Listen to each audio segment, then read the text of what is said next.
এই রাতটা আমি কখনোই ভুলবো না। রাতটা এমন, সব কিছু স্তব্ধ, বাতাসে কোনো পাখির সুর নেই। আমরা তিনজনে শ্মশানে দাঁড়িয়েছিলাম, রঞ্জন, মায়া আর আমি। আমরা জানতাম না যে সেই রাতটা আমাদের জীবনের শেষ স্বাভাবিক রাত। সৌম, এখানে আসাটা কি ঠিক হলো নাকি? এখানে তো একটু অদ্ভুত লাগছে। এখানে তো শুধু শান্তি। চলো খুঁজে দেখি তো কিছু আছে কি না। ভাই শোন, আমি তোদের সাথে আছি, কিন্তু আমার না অনেক দুর্বলতা মনে হচ্ছে। শ্মশানটা আমাদের গ্রামের এক প্রাচীন নাম। লোক বলে কয়েক বছর আগে এক মেয়ের মৃত্যু হয়েছিল এখানে। কেউ জানে না কিভাবে। তারা তাকে প্রেয়সী বলতো। গ্রামে বলা হতো সে ছিল ধীরে ধীরে নেমে যাওয়া হাসির মতো। কিন্তু সে হারায়নি, সে রেগে জ্বলে উঠেছে। আরে, এই ধরনের গল্প তো ছোট ছোট হওয়াই দরকার। চল আমরা কিছু ঘুরে আসি। না না, ভালো হচ্ছে না। আমার মা এখানে আসার আগে বারবার করে নিষেধ করেছিল। তাদের কথা ছাড়, আজ রাত আমি জানতে চাই প্রথম থেকে সে কেন আমাদের পিছু করছে। আমরা শ্মশানের এক ফাঁকা কোণে দাঁড়িয়েছিলাম, যেখানে দেয়াল ভেঙে পড়েছে। একটা পুরনো কবরের পাথর ছিল পেছনে। মায়া হঠাৎ থেমে গেল। এই সৌমু, আহ, তুই কি তোর পিছন দিকে কোনো ছায়া দেখতে পাচ্ছিস? ওই ওই তোর পিছন দিকে না একটা ছায়া দেখা যাচ্ছে। তোরা কি কেউ দেখতে পাচ্ছিস? আমি তাকালাম, সেখানে কোনো মানুষ ছিল না, শুধু মাটির উপর একটি ছোট্ট কাপড়ের টুকরো, রক্তের ছোপ। সেই রক্ত দেখে আমার হৃৎপিণ্ড কাঁপতে শুরু করলো। এইটাই তো তোদের তখন থেকে আমি বোঝাতে চাইছি। চল বাড়ি ফিরে যাই। না না, আমি আজকে রাতে যেতে পারবো না। আমি এটার আরও নিকট থেকে দেখতে চাই। আমি দেখতে চাই এর শেষ কত দূর। মায়া একা চলে গেল। আমায় বলল, তুমি এখানে থাকো, আমি দেখে আসি। আমরা অপেক্ষা করলাম। মিনিট কয়েকের মধ্যে মায়া ফিরে এলো, কিন্তু তার চোখের রং বদলে গেছে। তার হাসি তখন আর মানুষের হাসি ছিল না। সৌম্য, বলতে তো ইচ্ছা করছে না, কিন্তু তুই চেষ্টা করেই ভালো থাকার। হ্যাঁ বটে, তুই ঠিক আছিস তো? তার হাতে একটা ছোট্ট কাঠের খেলা, যেন কাঁটা দিয়ে বানানো। খেলার মাঝখানে একটা নাম ছিল, প্রেয়সী। সেই নামটা আমি শুনেই থেমে গিয়েছিলাম। এই নাম তো আমরা আগে কোনোদিনও শুনিনি। তুই কোথা থেকে পেলি? এটা তোর চোখের নিচে, তুই জানতে পারবি যদি তুই ওটা খুলে দেখতে চাস। আমি খেলনাটা নিলাম।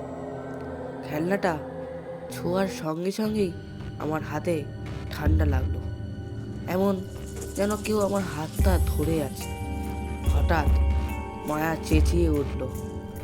সে ধরে ফেললো, তার দুহাত যেন কেউ ধরেছে। আরে, এটা এটা কি?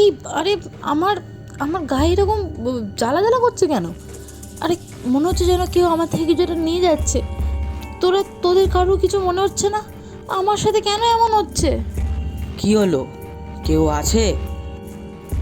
লোকেরা বলে ভূত রাগ করলে প্রথমে সে তোমার কাছের মানুষটাকে টেনে নেয়। ঠিক তাই হলো। মায়া ধীরে ধীরে কাঁপলো, তার চেহারায় রক্ত জলের মতো ছড়ায়। আমি আর বসে থাকতে পারলাম না। মায়াকে ধরলাম, কিন্তু তার হাত আমার হাত ছেড়ে গেল, যেন ঘুমিয়ে পড়ে। আমি মায়াকে তাড়াতাড়ি টেনে নিয়ে এলাম পূর্বের কবর পাড়ের পেছনে।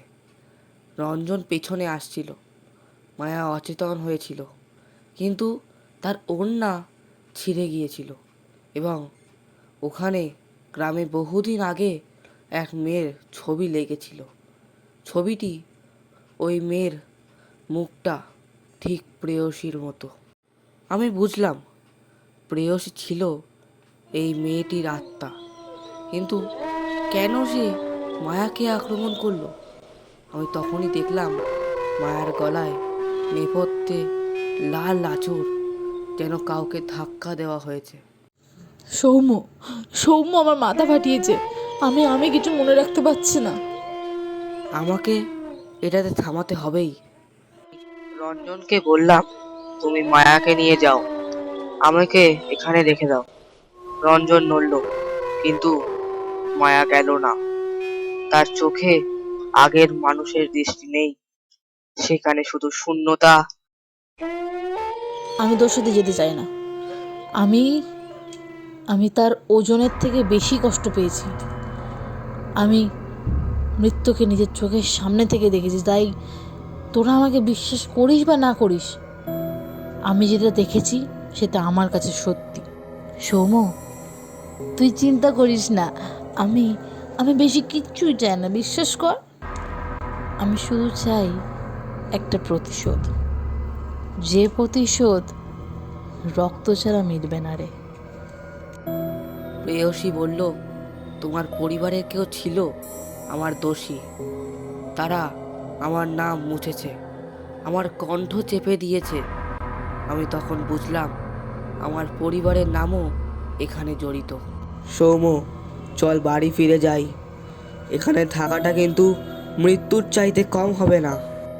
না, আমি জানবো শেষ পর্যন্ত কেন সে ফিরল।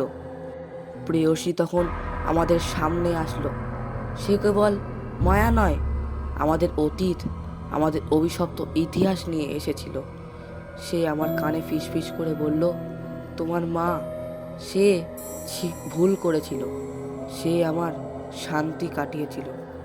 প্রেয়সীর চাহনি তখন আমার দিকে তাকালো এবং আমি দেখতে পেলাম তার মুখ ধীরে ধীরে বদলে যাচ্ছে। সে কেবল রাগ নয়, সে শূন্যতা ভরা হাসি নিয়ে উঠেছে।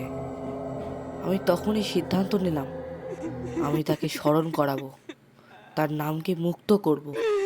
আমি প্রেয়সীর কণ্ঠে বললাম, তুমি কার কাছে ন্যায় চাইছো? আমি তোমার নাম জানি, আমি তোমাকে ভুলিনি। আমি আমার পরিবারের ইতিহাস তুলে ধরলাম, কত ভুল হয়েছে আমাদের পরিবারের দ্বারা। দেখ, তুই যদি আমার কথা ওদের কাছে গিয়ে বলতে পারিস, তাহলে তাহলে আমি এখনের মতো থেমে যাব। কিন্তু যদি তুই আমার কথার অমান্য করিস, তাহলে এর ফল ভালো হবে না। পরের দিন সকালে আমি গ্রামের সবাইকে বললাম, গ্রামের প্রাচীন রেকর্ড, পুরনো নাম, কবরের পাশের সম্পর্ক আমি সব খুলে দিলাম। মানুষ একে একে আসলো, শপথ নিল, প্রেয়সীর নাম তারা ডাকলো।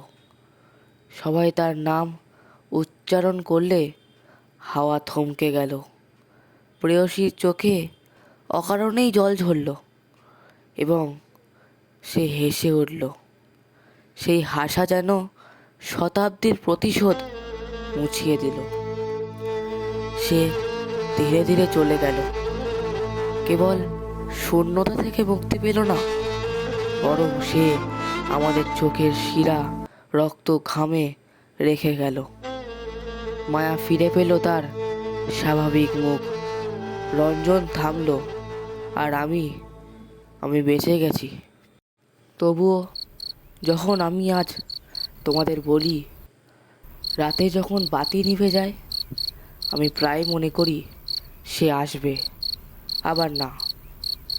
কিন্তু আমি জানি আমরা তার নাম উচ্চারণ করে দিলাম, আর নাম যখন বলা হয়, আত্মা কখনোই পুরোপুরি ফিরে আসে না, সে কেবল অপেক্ষা করে। আর যদি কখনো কেউ আবার তার নাম মুছে ফেলে, প্রেয়সী ফিরবে, আরও রাগান্বিত হয়ে ফিরবে।